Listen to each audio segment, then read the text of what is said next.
Rural industry बढ़ाना चाहते हैं तो आप क्या करेंगे? अगर वैल्यू एडिशन बढ़ाना चाहते हैं और इतना सारा एग्रीकल्चर प्रोडक्ट्स यहाँ पे हैं, तो अगर इन्वेस्टमेंट करना चाहिए यहाँ पे तो किस तरीके से करना चाहिए? आप क्या कहेंगे उसके बारे में? बहुत अच्छा सवाल है। और पहली बात तो ये है कि हम वो चीज उत्पादन कर रहे हैं जो हमारे यहाँ हमको जिस चीजों की आवश्यकता है, तो हमारी आवश्यकताओं की पूर्ति हो जाए उस रूरल इंडस्ट्रियल पार्क से।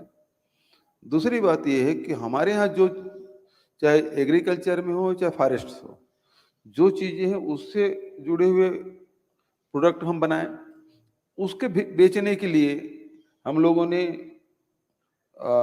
सी मार्ट भी बनाया है और दूसरे शहरों में भी हम अपने शॉप खोल रहे हैं, और नेशनल और इंटरनेशनल मार्केट में भी किस प्रकार से जाएं वो हमारी कोशिश।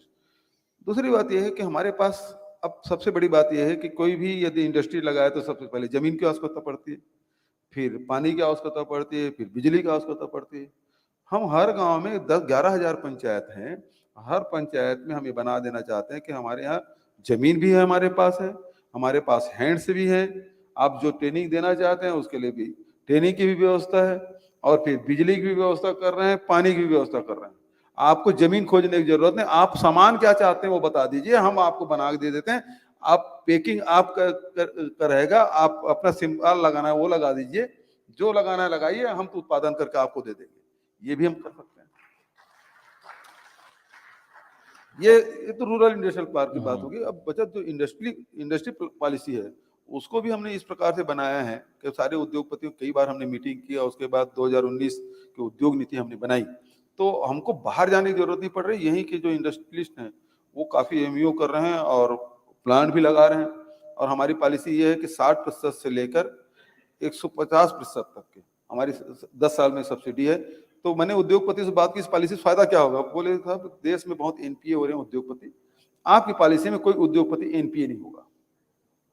हमने उस प्रकार से भी पॉलिसी बनाई है तो लोगों को रोजगार ज्यादा से ज्यादा मिले। कोरोना काल में सबसे पहले जो उद्योग का पहिया घूमा था हमारी छत्तीसगढ़ में घूमा। आपको याद होगा 21 मार्च को लॉकडाउन हुआ था, ताली थाली बजवाया था, मोमबत्ती जलवाए थे,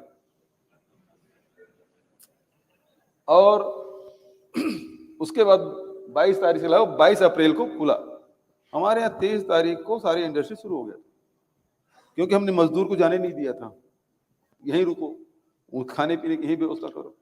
क्योंकि मतलब प्लांट चलाना है तो आपको इंजीनियर भी चाहिए और स्किल लेबर भी चाहिए, सेमी स्किल भी चाहिए। तो हमारे यहाँ के छत्तीसगढ़ के जो औद्योगिक जो मजदूर हैं वो बाहर गए नहीं थे। यहाँ से टोटल उस समय कोरोना काल में 16,000 लोग गए थे छत्तीसगढ़, 7 लाख लोग आए और 16,000 गए यहाँ से। तो हुआ क्या कि हमारे उस समय का आप रिकॉर्ड निकाल के देख लें, पूरे देश में सबसे मतलब स्टील कहीं उत्पादन हुआ था छत्तीसगढ़ में हुआ, और यहीं से पूर्ति हुई, चाहे सीमेंट हो चाहे स्टील हो, सारे उत्पादन यहीं से हुआ।